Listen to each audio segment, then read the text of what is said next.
Juan Manuel Lopez charged with 7 counts of domestic violence. Shameful. Let's talk about it.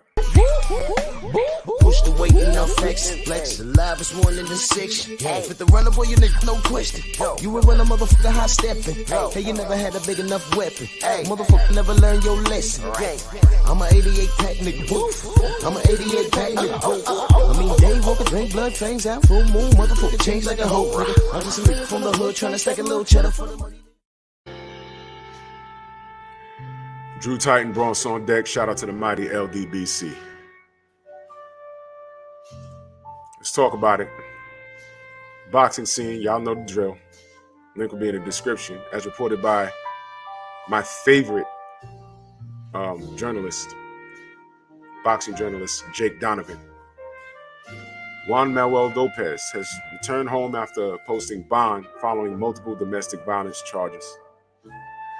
The former 2-division titleist was formally charged with 7 total counts of aggravated assault and physical and psychological abuse stemming from 4 alleged incidents of gender violence against Andrea Ojeda Cruz, the boxer's ex-girlfriend, who recently went public with her accusations. Lopez surrendered to the authorities in his Puerto Rican hometown Tuesday evening and was formally charged Wednesday in Caguas Court.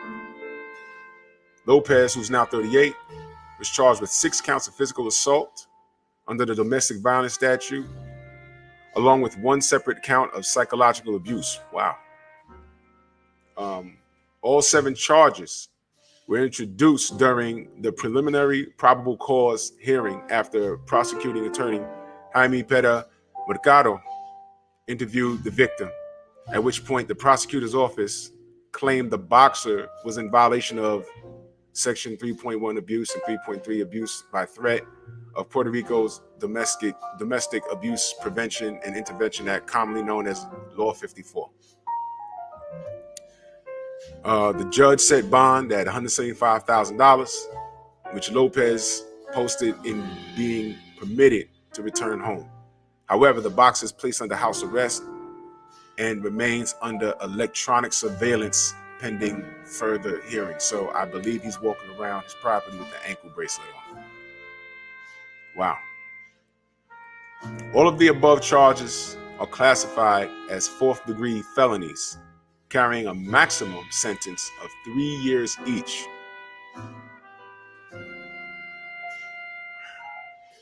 Lopez could face up to 21 years in prison if found guilty on all charges, along with criminal restitution to compensate the victim for any losses suffered as a result of the alleged crimes.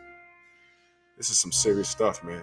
Charges were filed exclusively via sworn affidavit from the alleged victim. In light of the absence of questioning, the victim, given the circumstances, led defense attorney, they give the name here, representing Lopez, waived the right to questions and or present evidence in their favor. Lopez remained silent, staring straight ahead at the proceedings. They tell you to do that. Don't say anything, no outbursts, don't say, let your lawyers do their job. They tell you to do that. The story quickly making the rounds after Ojeda took to her personal Instagram. Okay, here we go. So she takes to social media to reveal a series of photos and videos accusing Lopez of repeated physical and emotional abuse. Ojeda alleged the acts of domestic violence were going on for years and often attributed to alcohol abuse.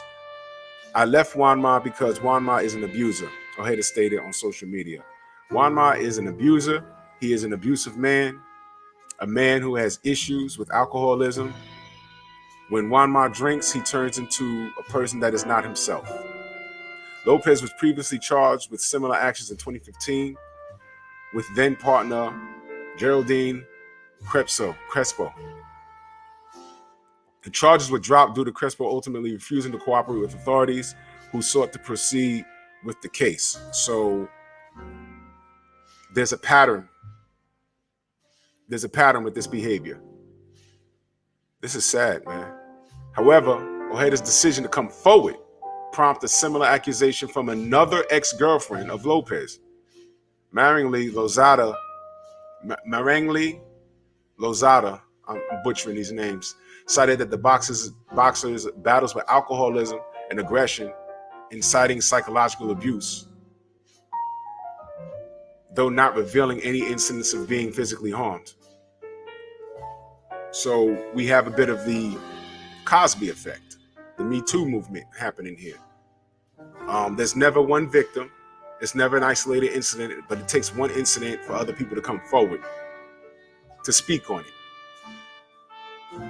Hey, man. Lopez has not fought since 2019, May of 2019, having formally retired last March at the start of the pandemic. A member of the 2004 Puerto Rican Olympic team that competed in Athens, Lopez boxed pro off and on from 2004 to 2019, having won WBO titles at junior featherweight and featherweight. The well-schooled southpaw ran his record to 30-0 before running into Orlando Salido. Did that name sound familiar? Suffering an 8th round knockout in April 2011. I remember that. Orlando was not supposed to win that fight. Juan Manuel was on fire. Juan Manuel, good friends with Felix Tito Trinidad. And, you know, I believe Tito was mentoring him. And he ran into Salido. That didn't work out. And they had a rematch. Oh, see, I'm reading this for the first time, family. The rematch with Salido in 2012 proved just as competitive, though with a similar outcome, as Lopez was stopped in the 10th round of the WBO featherweight title in San Juan. I believe that fight was aired on HBO. In an interview immediately after the fight, Lopez claimed the fight was prematurely stopped due to a vendetta held by Roberto Ramirez Sr., whom the boxer accused of having a gambling problem.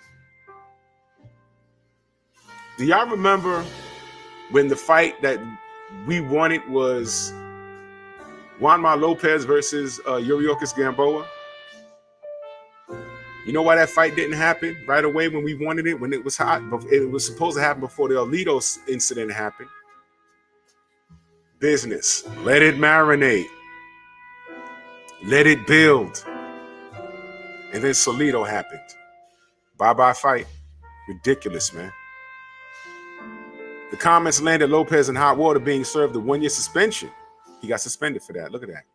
Though slightly reduced as he returned to the ring in February 2013, his prime years were long gone at that point, with Lopez being a 5-4-1 with 10 fights in his career, including the 4th round stoppage of an overweight Mikey Garcia in a failed bid to regain the WBO featherweight title in 2013. Man, I ain't gonna. All right.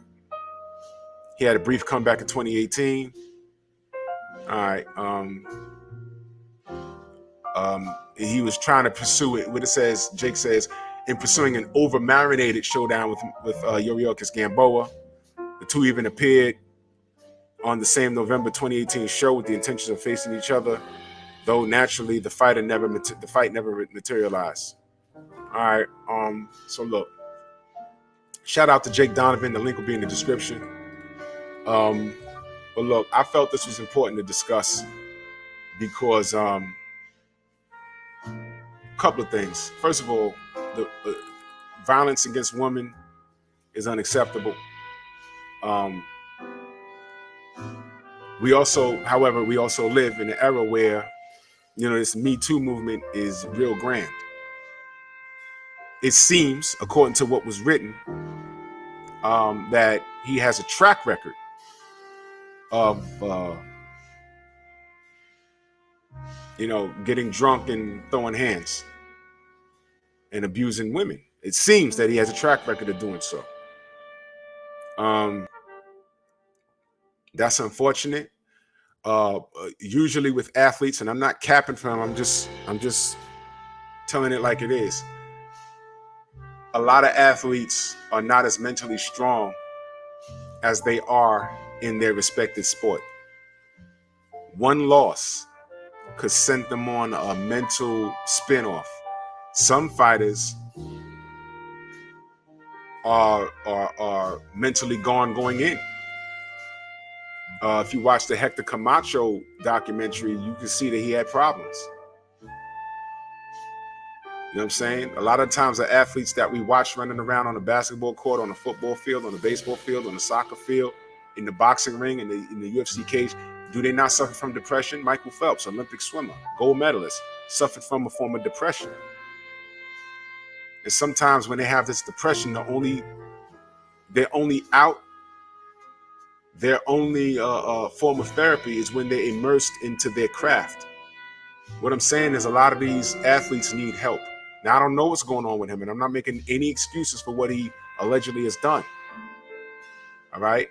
We don't know exactly how much of it is true, and we don't know whether these other women that are coming forward are just looking for a payday. We don't know. We don't know. But what I do know is a lot of these athletes do need help.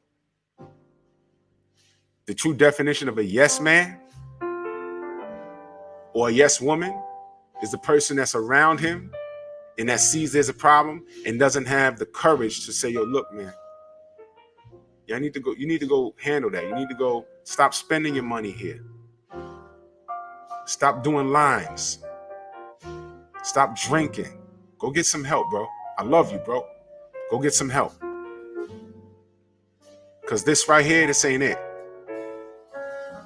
You drinking and doing all kinds of narcotics that you're supplementing for something else going on here. You need to go get it out. All the money in the world can't fix it. Now, he's made some money in boxing. I don't know what his bank account looks like. He posted a $175,000 bond. I don't know. Hopefully he's doing well financially in that aspect, but it's obvious that he needs help. Now he's looking at, if he's convicted on all counts, he's looking at 21 years. Now, why that woman stuck around for that long, for that abuse, and now you find out that there was previous people that got away from him that have a similar argument. Again, we don't know how true that is. But yo, I mean, that's a whole nother thing, why women stick around abusive relationships. That's a whole nother topic. But what I'm talking about is Juan Manuel Lopez. This is crazy. Sit down. And the people around him, I'm sure he has a lot of people around him. I remember I was part-timing at a club one day, and after he fought in New York, you know, his people were there at this bar, and you know, he had a big entourage. I'll just say that. One of his cousins was there, and you know, so a while ago, a few years ago. But anyone, all of those people, if they're still around, because you know he's since he fell off the boxing world wagon. Since he's fallen off, I wonder how many of those people are still around outside of his family members. Are they going to get him some help? He clearly needs help. Clearly. Athletes are human, man. So we got to do better, man. So I don't know how this is going to play out. And that's another thing. Get him help now. You know, because the flip side is, y'all know what I'm going to say, man. The flip side is before he commits the big one, the big crime, and y'all know what that is. Before he puts someone in the grave. Don't ignore these signs. The people that are around him, that love him, don't ignore this. If he gets away with this, if he ends up getting a slap on the wrist, or just does probation, or he don't get convicted of all counts, maybe he has to go sit down for 2 years. Get him help. Because if you ignore this, but silence is enabling this. By just, hey, you're home? Okay. Let's go out and just go chill now. No. Address this.